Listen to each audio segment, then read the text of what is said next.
future officers, welcome to the page of Study Funder. We are here with the new series, that is Sprint series, which will help you with your upcoming CDS examination, which is happening on your 4th of September. So my name is Amreen and I would be taking up your English classes for the next few days so that you are able to solve your English paper efficiently and score 75 plus marks. Now students, if we talk about today's class, today I have brought to you a session on vocabulary. A session on vocabulary in which we will talk about synonyms, antonyms and one-word substitutes. Now, as we all know that many of us face an issue with vocabulary, we are not able to solve questions revolving around synonyms, antonyms and one-word substitutes. We get confused with the options. So today not only will I help you solve these questions, I will also give you some tips which you can follow so that you are able to solve these questions efficiently without scoring any negative marks. So without any further ado, let us start with our session. So we will begin with synonyms. Now first of all, you must know what is the meaning of synonyms. Synonyms means words with similar meanings. Similar meanings, right?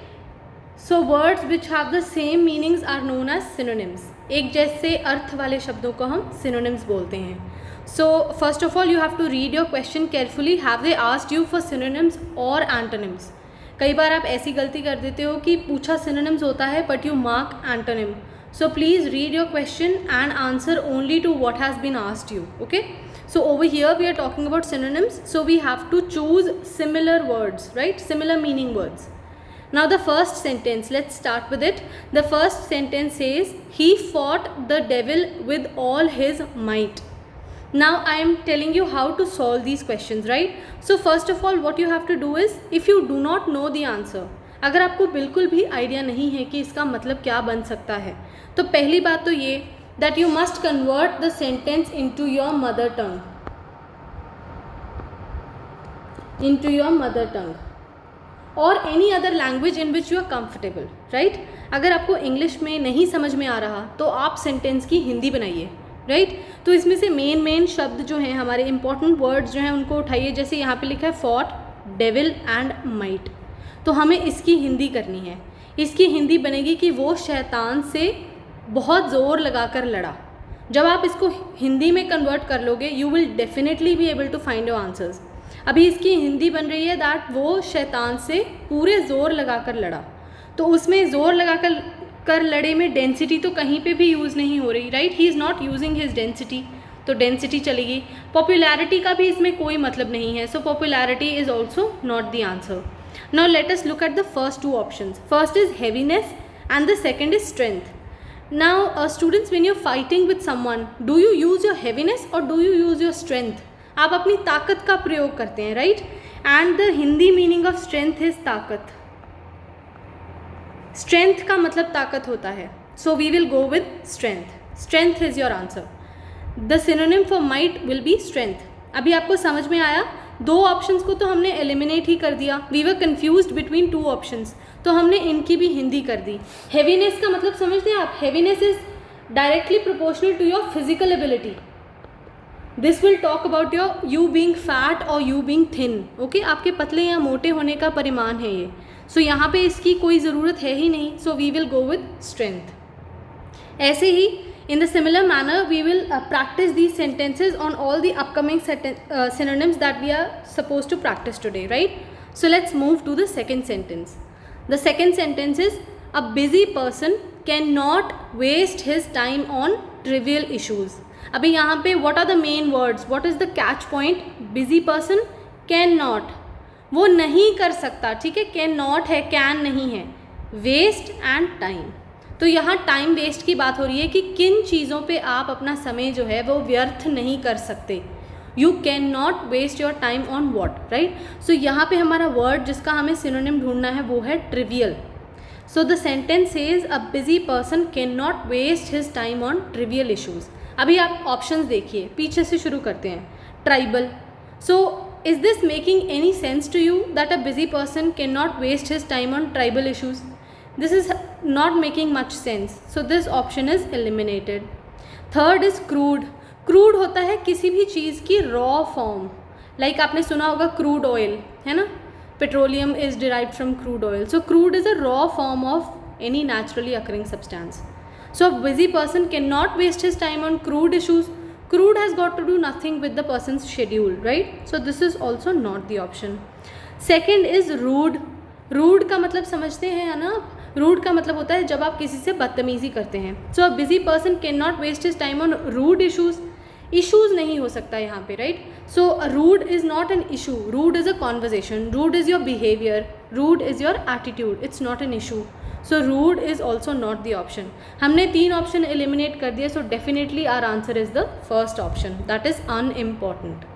आप जो व्यर्थ की चीज़ें हैं, जो फिजूल चीज़ें हैं, उन पे अपना समय वेस्ट नहीं करते, राइट. सो अनइम्पॉर्टेंट का मतलब क्या है? इम्पॉर्टेंट का तो मतलब हमें पता है ज़रूरी, उसके आगे लगा हुआ है अन, विच मीन्स जो ना ज़रूरी चीज़ें हों, जो चीज़ों की ज़रूरत नहीं है, उनके ऊपर हम अपना समय क्यों व्यर्थ करेंगे. So our answer is unimportant. So you see, we are using elimination and we are striking out all the options which are not applicable. So this will lead us to that one option which is definitely the answer. आपको अगर नहीं मतलब पता किसी चीज़ का, तो first of you must change the sentence into Hindi so that आपको उसका मतलब समझ में आए, just for your ease of understanding. And second, you must eliminate your options. You must always try to eliminate your options. That is your best bet at finding the correct answer. Now moving forward, let us look at our third sentence. The third sentence says, incensed by her rude behavior. Look, अभी मैंने आपको बताया था rude is your behavior, rude is your attitude. Rude cannot be an issue. Anyhow, incensed by her rude behavior, the manager suspended the work. अभी rude की बात हो रही है, so this means that this is a negative sentence. This is a negative sentence, है ना. कोई हमसे बदतमीज़ी से बात करे या रूडली बात करे अपने मैनेजर से, तो मैनेजर खुश तो होगा नहीं. सो this is a negative sentence. इसका मतलब जो ये शब्द है ये भी नेगेटिव ही है. उसके बिहेवियर ने, एक किसी इंसान के रूड बिहेवियर ने कोई अच्छा इमोशन तो ट्रिगर नहीं किया होगा ना मैनेजर के अंदर, right. So this means that this is something which is a negative sentence, negative word. So we have to find a negative meaning word. First is enthused. Enthuse का मतलब होता है किसी के अंदर भर देना, किसी के अंदर कुछ भर देना, उसको हम एंथ्यूज्ड बोलते हैं. सेकंड है एनरेज्ड. रेज शब्द से आया है, जो रेज का मतलब होता है एंगर. एनरेज्ड का मतलब होता है एंगर, गुस्सा आना. तीसरा है inflamed. Inflamed has come from flame which means fire और something which is on fire, कोई चीज़ अगर जल रही हो. And last is excited. Look, excited is a positive word. You are always excited to do new things. Say you are excited to play a new game, you are excited to meet your friend, you are excited to go buy a new pair of shoes for yourself. So excited is a positive word. But our sentence is negative, so excited cannot be the option. एक option हमने यहीं पे eliminate कर दी. अब हम इनको देखते हैं. देखो, the manager can not be on fire, right. Manager को आग तो नहीं लग सकती इस बात से. It can be used metaphorically, but in physical sense he can not be on fire, right. So this is also not the option. Now look at the first and the second one. दो चीज़ें हैं हमारे पास. पहला है एंथ्यूज्ड. उसके rude behaviour ने manager को भर दिया, तो उसने काम सस्पेंड कर दिया. That does not really make sense. So we have eliminated this option also. We are finally left with one option which is a correct answer, that is enraged. Anger. The manager was angered by her rude behavior. That's why he suspended the work. He got angry, right? Now let us look at the fourth sentence. The decision to drop a bomb on Hiroshima was a grave one. अब फिर से इसकी आप हिंदी बनाइए. Hiroshima Nagasaki पे atomic bomb का attack हुआ था, ये हम सबको पता है. तो ये सेंटेंस उसी के ऊपर बना हुआ है, राइट. अगेन किसी चीज़ के ऊपर बॉम्ब गिर रहा है, तो ये पहली बात तो ये कि throwing a bomb on somebody is not something, ऐसा डिसीजन, कोई ऐसा डिसीजन नहीं है ये that you just take in 5 minutes or 10 minutes, right. It is a serious issue. This is a serious issue. This is not a joke और this is not a play that we can just think of it in a moment and then just go about doing it, right. आपको इसके ऊपर deliberate करना पड़ेगा. आप थोड़ा रुकेंगे, इसके बारे में सोचेंगे, आप सोचेंगे इसके क्या असर हैं आपके ऊपर और उनके ऊपर जिनके ऊपर ये बॉम्ब गिराया जा रहा है, राइट? तो it is a serious issue, it's not something which you just do in the whimsical manner. So अभी हम ऑप्शंस देखते हैं. पहले आप ये सी और डी ऑप्शन देखिए. डी ऑप्शन है इम्पल्सिव. इम्पल्सिव का मतलब समझते हैं आप? This is come from the word impulse. अगर आपने बायो अच्छे से रिवाइज किया तो आपको इम्पल्स का भी फटाफट से मतलब पता लग जाएगा. Impulse is something which, impulsive behaviour is something which you do when you are reacting at something very very fast. एकदम से आपने रिएक्ट कर दिया, तो ये तो इसका आंसर नहीं हो सकता. We will cut it. Third is instinctive. This has come from the word instinct. Again a very fast reaction. This is also not the option. अभी हमारी कंफ्यूजन होगी ए और बी ऑप्शन की. So A option is serious, B option is momentous. Momentous क्या होता है? Something which is very big, very big. Say for example doing a parade on the Rajpath on Republic day is a moments occasion for very few selected people. तो उनके लिए एक बहुत बड़ी बात है ये कि उनको राजपथ पे परेड करने का मौका मिल रहा है. So momentous is also not applicable to this sentence. It is usually connected with an event which is very big, right? So dropping the bomb, yes, that is momentous. But the decision of dropping a bomb is not momentous. It is a serious one. Did you understand? So the act of dropping a bomb, that is momentous.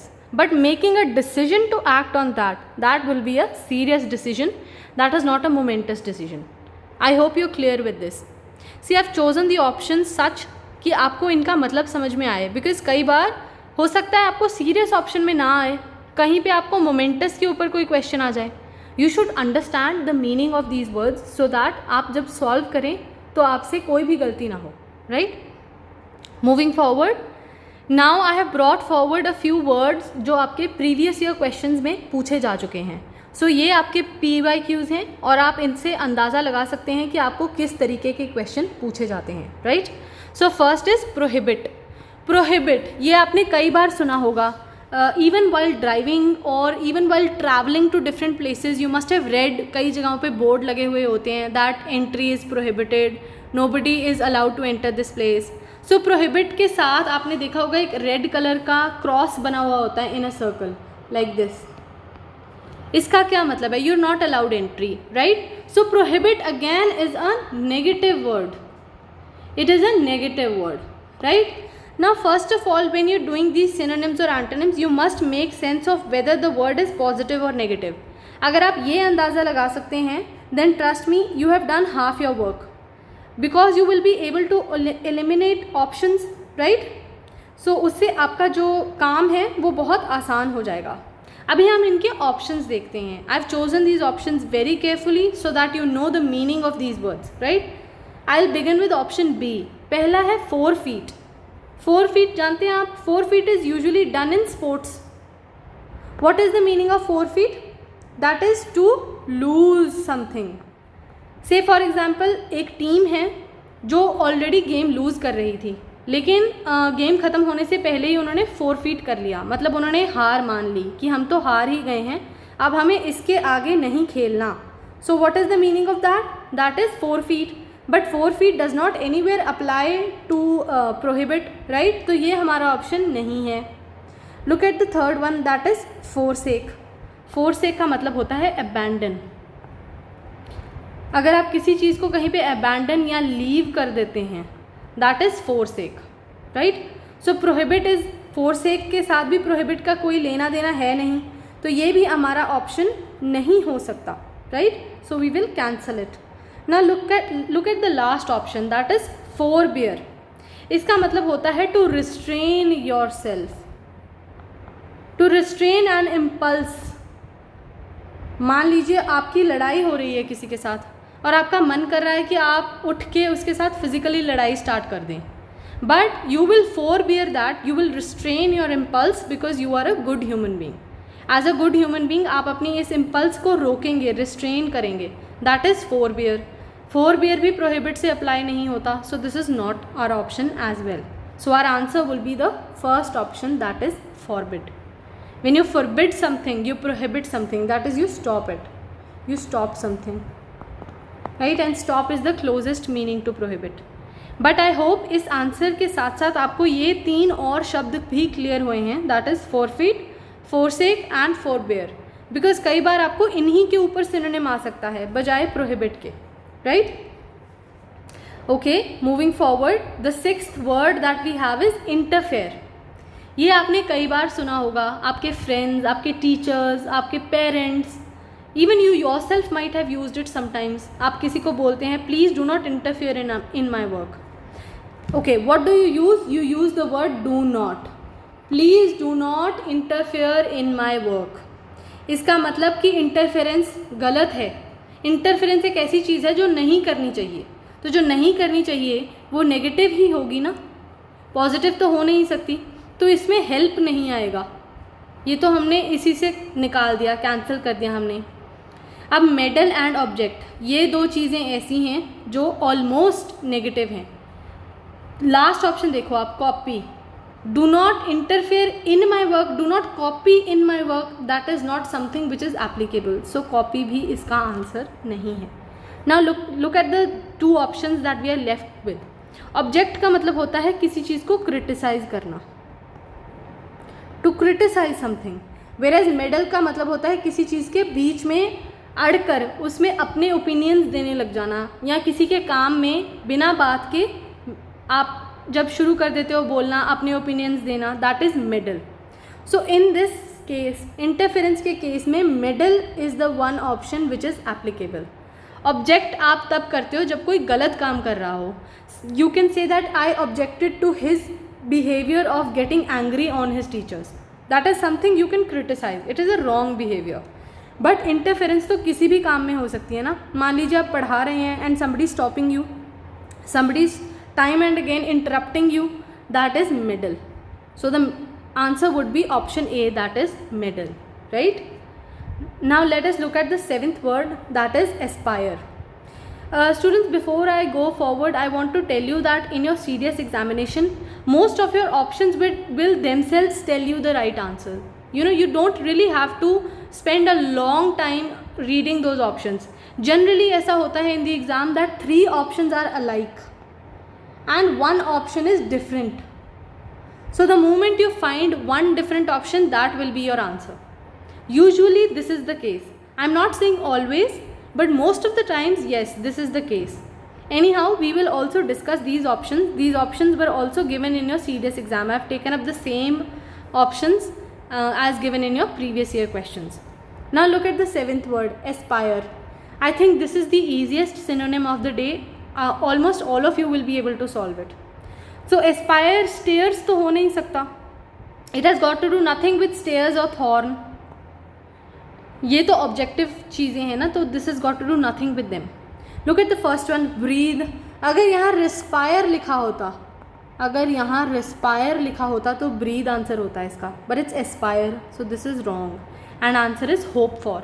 You aspire to become a doctor, you aspire to become an officer, so you are hoping to become an officer, right? And I am hoping for that too. Anyhow, let us look at the 8th word, that is congruence. Your 8th word is congruence. इस शब्द को पढ़ते ही पता नहीं क्यों मेरे मन में मैथ्स आता है, मैथमेटिक्स, मैथ्स एंड एंगल्स. हमने पढ़े हैं ना कॉन्ग्रुएंट एंगल्स. तो कॉन्ग्रुएंस इज व्हाट? अभी इसमें आप देखो 3 ऑप्शंस बिल्कुल एक जैसी हैं, ऑपोजिट, डिफरेंट एंड अवे. अलग हैं ये, सिर्फ एक ऑप्शन है जो सबसे अलग है, दैट इज सिमिलर. तो हमारा आंसर सिमिलर है. ऑपोजिट और डिफरेंट 2 ऑप्शन आप एक साथ तो चूज़ नहीं कर सकते, तो ये तो साथ में ही चलेगी. And away is also a similar option, so you will cancel these, your answer will be similar. Similar चीज़ें, incongruence with your opinion. I also believe that what you are saying is true, मतलब कि मैं आपकी बात से सहमत हूँ. सहमत होना, सहमत होना, right? Moving forward, your 9th question is embellish. Now I want to explain something to you over here. जब भी आप ऐसे words पढ़ते हैं ना, embellish, engrave, embroidery, all of these are the words which have got to do something with decoration. आप embellishment का मतलब समझते हैं? जैसे आपने देखा होगा जिसको हम बोलते हैं सिप्पी सितारे लगाए हुए होते हैं ना कई चीज़ों पे, some things which sparkle a lot, you know, sparkling braces, that is embellishment. So that has got to do things with decoration. It has got to do nothing with spoil, nothing with bother and nothing with facilitate. Embellishment is decoration. और इसी के साथ आप ये भी याद रखेंगे that engraving and embroidery, ये दोनों चीज़ें भी decoration से ही संबंधित हैं. Look, when you're doing vocabulary, hit the root word, hit the root of the word. अगर आप उसकी रूट तक जाएंगे आपका आंसर कभी भी गलत नहीं होगा. Take it from me. Okay, 10th is your word is conferred. You must have heard people using words like I was conferred with a degree, I was conferred with this prize, so and so was conferred with the Padma Vibhushan. So what is that? You are granted with a prize. Conferration is usually used in case of prizes or achievements. A positive word. Okay? You must remember this. It is a positive word. Conferred is a positive word, so it is granted. Moving forward on your 11th word, that is extruded. Another pro tip, any word starting with X means to exit. बाहर निकाल देना. जहाँ पे भी EX का use होगा वहाँ पे आप exit या बाहर निकालने की बात करेंगे. अब यहाँ बाहर निकालने की बात हो रही है इन forced out. Extruded का मतलब होता है when you force somebody outside, right? It has got to do nothing with swallowing and cleaning. Inserted इसका antonym है. Inserted is the antonym of extruded. So the meaning would be forced out. 12th is bloat. Again a very simple word. This is from your previous year question. So you know you can make out that there are words जो आपको आते भी होंगे. It's not always possible कि आपको vocabulary में answers नहीं आते हों. And especially after this class, I am hoping that you will become masters of vocab because I am teaching you how to eliminate your options. Now if you look at bloat, look, दो options opposite हैं एक दूसरे से, swollen and shrunken. तो answer इन्हीं में से होगा. ब्लॉक और रिवोल्ट को तो आप तभी कैंसिल कर सकते हो. इन दोनों में से एक आंसर है. So bloat is something which is swollen. Shrunk is the antonym of the word. So this option is also cancelled. Our answer is swollen. Look at the 13th word, detrimental. Again, another very important tip that I want to give you over here, a very important trick that you can use. Any word starting with DE will always be negative. For example, deforestation. Deforestation, right? ये पहला option आप देखो, demolition. These are all negative words हैं ये. You know you can't use it in a positive sense. So जहाँ पे भी DE लिखा होगा इसका मतलब this word is negative. So you must find a negative word over here. Now detrimental is something which you usually use with the health of a person. किसी की सेहत के साथ आप जोड़ के इसको लिखते हैं. तो सेहत की demolition तो हो नहीं सकती. Demolition is of buildings, not of human beings. This is not the option. Aversion is hating somebody. Hate. Extreme hatred उसको एवर्जन बोलते हैं हम. तो that is also not the case. Beneficial is a positive word, तो ये तो हो ही नहीं सकता आंसर. So your answer is harmful. Detrimental, eating junk food is detrimental to your health. It is harmful to your health, right? Now 14th word, refurbished. अब यहाँ देखो, wherever the word re is used, it is a positive word. It is a second chance. Usually a second chance. For example, relocate. आप कहीं और जाकर रहने लग गए, right? Refresh. दोबारा आप, हम कंप्यूटर को रिफ्रेश क्यों करते हैं? सो दैट हम एक बार फिर से उसको फ्रेश मोड में लेके आ सकें. In the same manner refurbished will also become a positive word. तो हमें यहाँ पॉजिटिव ढूंढना है, क्या है? All of them seem to be positive. Refurbishment is done of homes. घरों को रीफर्बिश करते हैं हम. दैट इज़ हम उनको रेनोवेट करते हैं. जब भी आप रेनोवेशन करते हो तो वो रीफर्बिश्ड है. रिपेयर क्यों नहीं? घर रिपेयर नहीं होते, रिपेयर होती हैं आपकी चीज़ें. जैसे you can repair a tap, you know, you can repair any broken item. A home is not broken.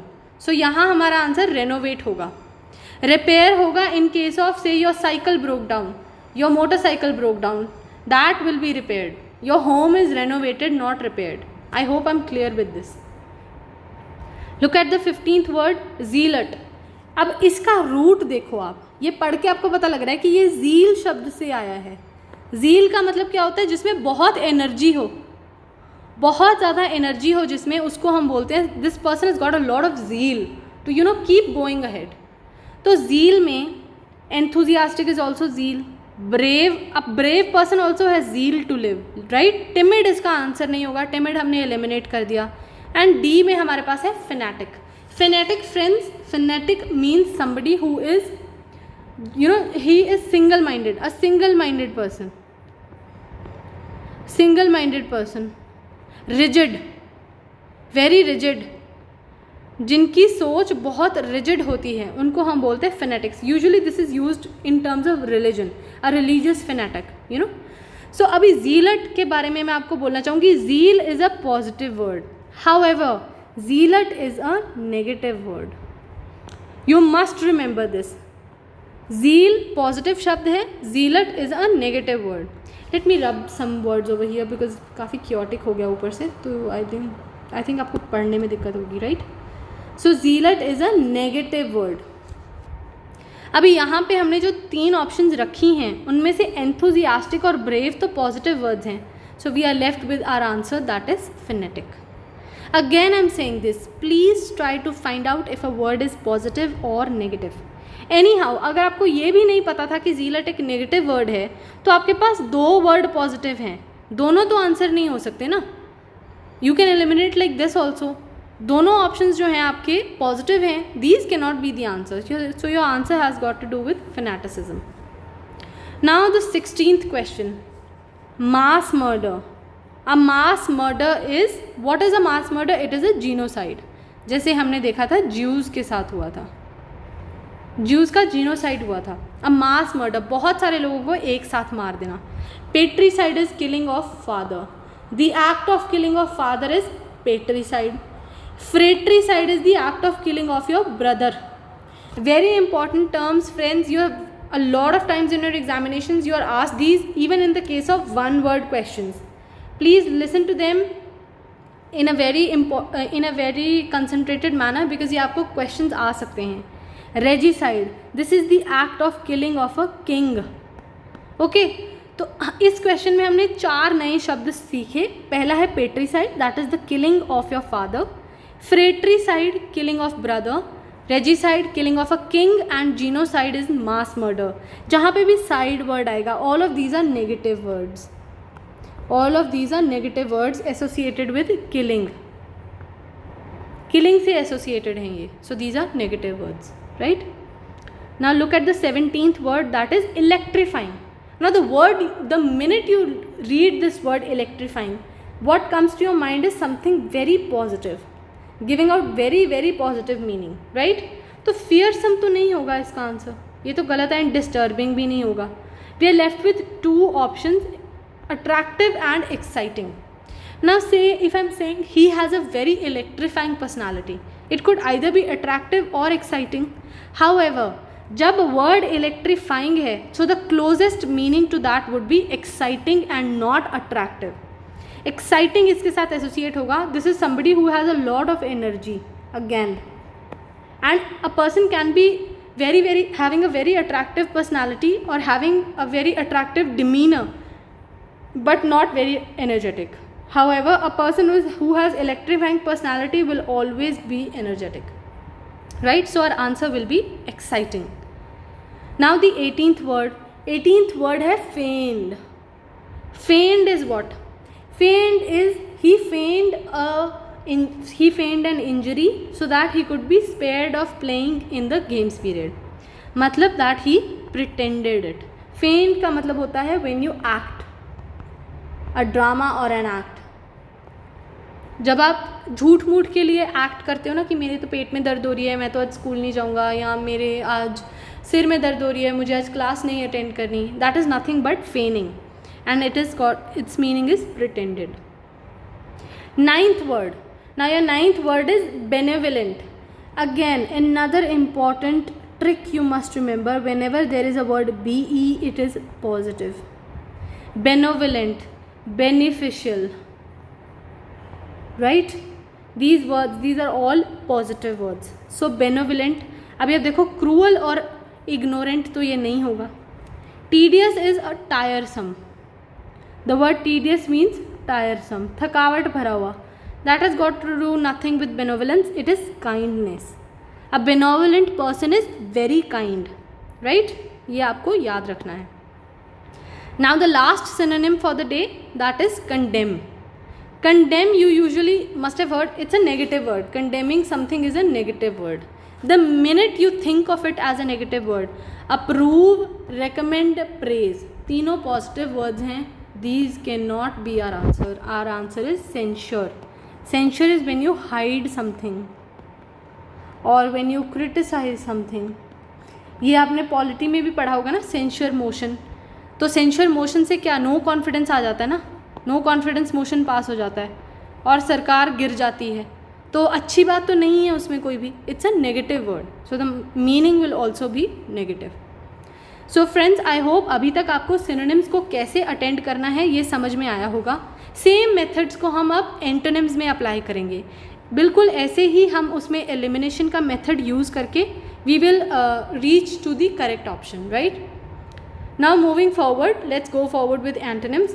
Antonyms are words with opposite meanings. अभी ऊपर हमने सिमिलर मीनिंग वाले वर्ड्स किए थे, नीचे अब हम ऑपोजिट मीनिंग वाले वर्ड्स करेंगे. Now look at the first sentence. They spent a disturbed night after listening to the tragic news. Tragic is a negative word and disturbed is also a negative word. तो अभी हमें इसका उल्टा ढूंढना है. That is a positive word. If you look at the options, restless, sleepless, mournful and peaceful, the only positive option we have is peaceful. ये तीनों negative ही हैं और हमें उल्टा ढूंढना है. So the opposite of disturbed will be peaceful, right? So we eliminated the options. The second sentence, the accused emphatically denied the charges. Deny का मतलब होता है मना कर देना. To not agree, right? तो हमें इसका उल्टा ढूंढना है. That means a word which means agree. अभी आप देखो इसमें there are two words, accepted and agreed. Asserted का मतलब होता है किसी चीज़ को ज़ोर से बोलना या फिर उसके ऊपर ज़ोर देकर बोलना कि मैं ऐसा इसलिए करती हूँ क्योंकि मेरे बिहेवियर में ये वाली प्रॉब्लम है. You asserted a reason for that, so that is not the option. Affirm होता है when you say okay to something, yes to something. This can also be an option, right? But the word deny, deny का opposite हमेशा ही accept होगा, always. Even though agree and affirm also have same meaning, yet आपको ये याद रखना है deny का क्लोजेस्ट ऑपोजिट मीनिंग वाला word is accept, not agreeing, not affirming. ठीक है, आपको क्लोजेस्ट ऑप्शन के पास जाना है. ऐसे तो बहुत सारे ऑप्शंस आपको एक जैसे लगेंगे, but you must choose the option which is the closest to all others.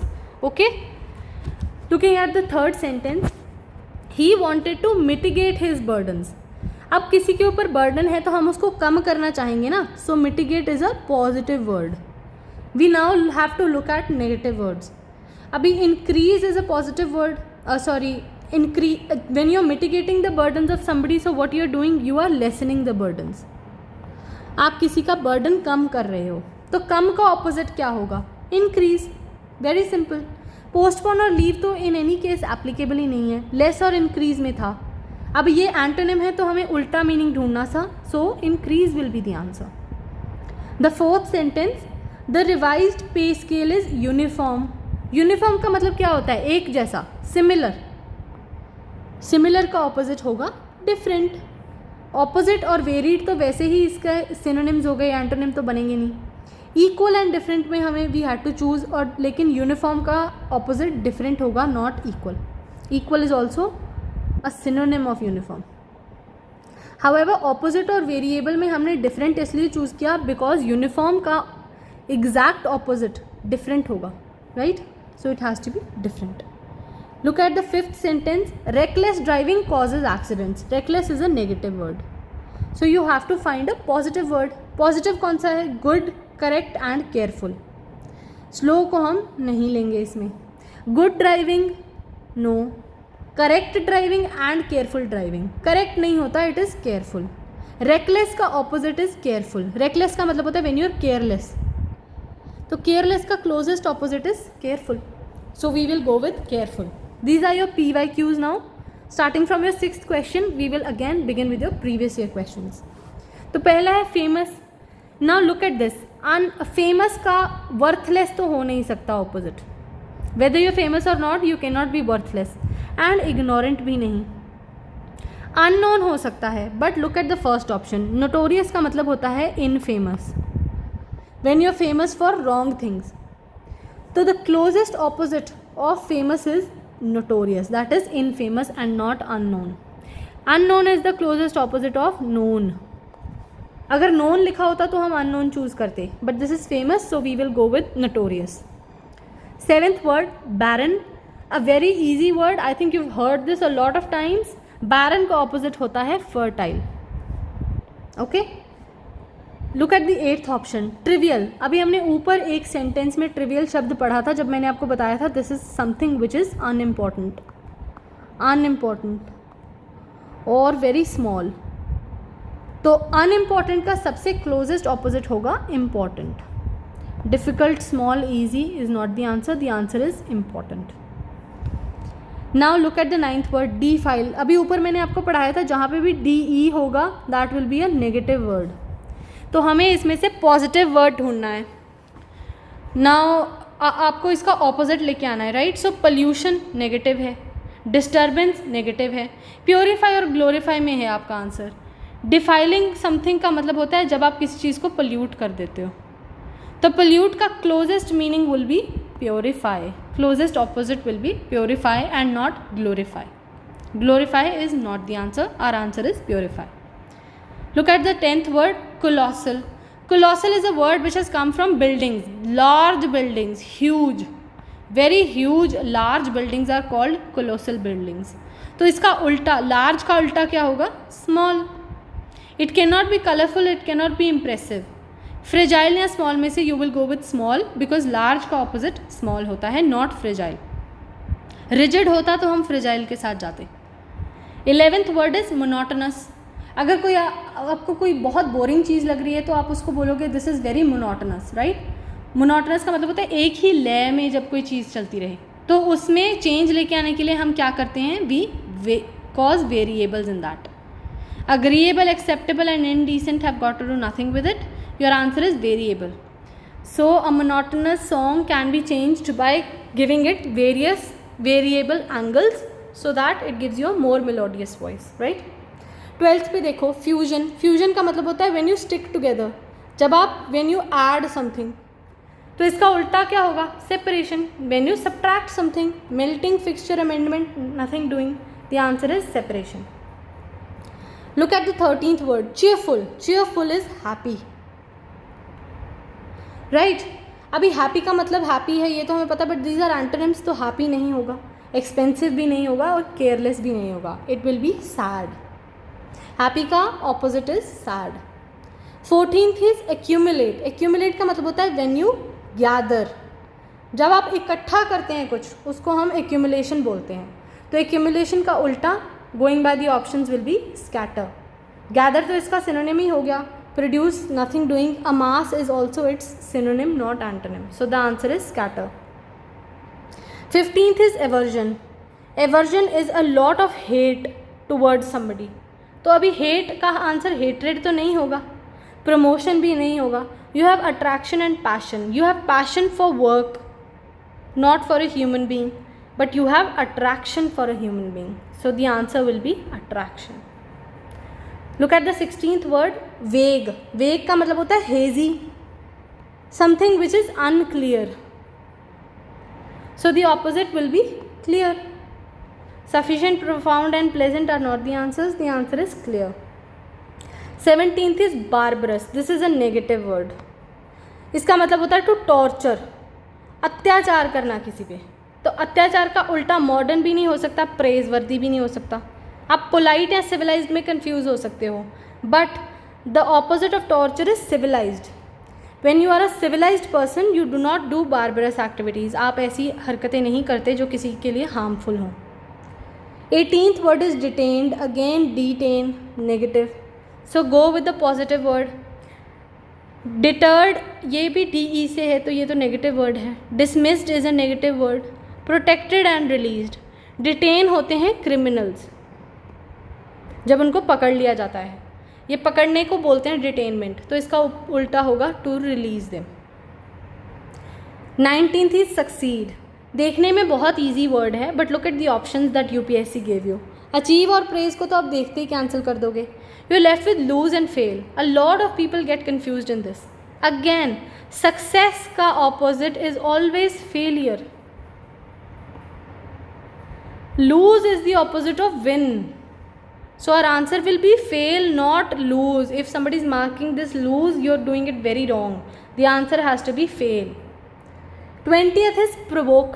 Provoke का क्या मतलब है? जब आप किसी को छेड़ते हो, बार बार आप छेड़ते रहते हो ना, तो उस आदमी को गुस्सा आ जाता है. This is a negative word. It promotes anger. तो अभी anger का उल्टा देखो आप. Attract, no. Convincing, no. Gratify or pacify, again. Gratification is usually something that we associated with food. Pacify is with your behavior, right? तो anger भी behavior का ही गुण है, right? So we will go with pacification. To pacify someone is the opposite of provoking someone.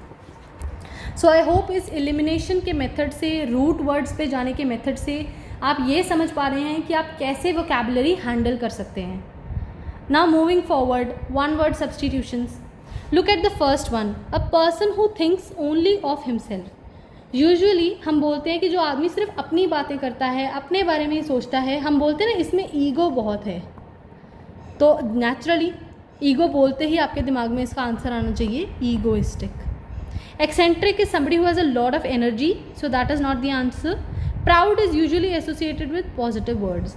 And boastfulness negative है. This is show off. Show off. So this is also not the answer.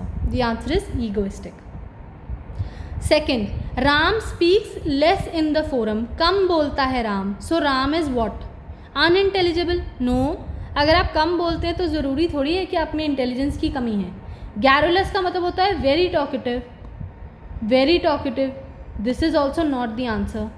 Banal is also not an option that you can use over here. Banal is when you know ridicule something, when you stop something. Banal is also not the answer. The answer is reticent. कम बोलने वाला इंसान. Okay? Somebody who is an introvert. Third, Savitri travels by foot. She is what? She is a disciplinarian. No. Stickler का मतलब होता है somebody who sticks to a particular point. एक चीज़ पकड़ ली तो वही करनी है बस. अब इसका पैर से चल के जाने के साथ कोई भी लेना देना नहीं है. So stickler is also not the option. You left with 2, pedestrian and traveller. So pedestrian is someone who travels by foot. A traveller is someone who travels to different places, whether on an airplane, whether on a train, whether on a car. It depends completely on the person itself. लेकिन यहाँ specification है, so we will go with pedestrian. Fourth, in Magadh there was the government by a king और a queen. एक राजा या रानी मगध को rule करते थे, तो उस रूल को हम क्या बोलेंगे? Now understand these terms. Democracy is a government which is elected by people, जैसे कि हमारे देश में है. Plutocracy is a government which is led by a few wealthy main. कुछ अमीर लोग मिलके जब सरकार बना ले. And D is autocracy, one man rule, dictatorship. Basically dictatorship is autocracy. Democracy तो इसका आंसर होगा नहीं, प्लूटोक्रेसी भी नहीं. आप ऑटोक्रेसी या इसमें कंफ्यूज हो सकते हैं, but autocracy is for one man. However Kings और क्वींस चेंज होते रहते हैं, सो दैट इज़ मोनार्की. मोनार्क का मतलब होता है a king. The word itself is giving you the meaning. The answer is monarchy. Fifth, a practice of having several wives. Now लिखो, mono का मतलब होता है वन, बाय का मतलब होता है टू. तो ये तो नहीं है, मल्टीपल की बात हो रही है, ये ऑप्शंस तो है नहीं. Dotage is also not the option. The answer is polygamy. The word poly itself means multiple. So several wives का होता है पॉलीगैमी. ऐसे ही सेवरल हस्बैंड्स का होगा पॉलीएंड्री. पॉलीएंड्री कई बार उल्टा भी पूछ लेते हैं. So a practice of having several husbands is polyandry. 6th, a life history written by somebody else. मान लो मेरी लाइफ हिस्ट्री कोई और लिख के दे रहा है, तो उसको हम क्या बोलेंगे? अभी इसमें आप ऑप्शंस देखो. What is anecdote? Anecdote is a short story. एक छोटा किस्सा अगर मैं आपको सुनाऊं तो आप उसको बोलोगे कि ये एक एनेक्डोट है. Now look at the third option, that is anthropology. This is the study of humans और सिविलाइजेशंस. तो this has got to do nothing with the life history. ये तो स्टडी हो रही है ना about different civilisations. So this is also not our answer. Now you must be confused between biography and autobiography. The answer is biography. जब कोई दूसरा आपकी लाइफ हिस्ट्री लिखे वो बनती है बायोग्राफी. लेकिन जब आप खुद you yourself write about yourself, that is autobiography. Autobiography तब आएगी जब आप खुद अपने बारे में लिख रहे हो, लेकिन कोई दूसरा लिख रहा है, that is biography. Moving forward, the act of a murder of human being. अभी देखो आप, matricide is the killing of a mother. फिर फ्रेट्रीसाइड मैंने ऊपर आपको बताया था, this is the killing of your father. Suicide is the act of killing yourself. तो किसी और ह्यूमन को मारने को हम बोलेंगे homicide. You can also remember it by the word H and H, human being and homicide, साथ साथ में आप याद भी रख सकते हैं. 8th, something that can not B imitated. Imitated का मतलब होता है जिसकी नकल नहीं उतारी जा सकती. अभी आप ऑप्शंस देखिए. डुप्लीसिटी तो फिर यही इसका मतलब ही हो गया, तो that is not the answer. Inexplicable, this is something that has been derived from the word explain. कोई ऐसी चीज़ जो एक्सप्लेन नहीं की जा सकती, बट यहाँ तो नकल उतारने की बात हो रही है, तो this is not the answer. Inevitable is something which is definite to happen. जैसे a human once born will die, that is inevitable. इसको हम रोक नहीं सकते, that is also not the answer. The answer is A, that is inimitable, जो चीज़ की नकल नहीं उतारी जा सकती. 9th, Gayatri doesn't know how to read and write, her friends call her. अभी देखो, foolish stupid has got to do nothing with it, right? It is whether it is illiterate और uneducated. Now friends, it is not uneducated, it will be illiterate. Please remember this, it will be illiterate. Please check the spellings, these spellings are wrong, I have written the correct spellings under it. Illiterate, the answer will be illiterate. 10th is study of birds. अभी आप इसमें देखो, zoology is the study of animals, that is not the option. Anthropology हमने ऊपर अभी अभी पढ़ा, this is something which is related to civilisations, तो ये भी हमारा आंसर नहीं है. Numismatics is a trick, way of learning something with tricks, not an answer. हमारा आंसर है ornithology, right? Ornithology is the study of birds. Now look at the 11th, words written on the tomb of a person. अब इसमें आप देखो, पहला है epitaph. By the way, your answer is epitaph, okay? Remember this. Look at the second word, inscription. Inscription is the act of writing something which is associated with prizes or accolades. And what is manuscript? It is an old or historian writing. पुरानी लिखी हुई किताबें. Engrave का मतलब होता है the act of writing something on a person's tomb is इनग्रेवमेंट.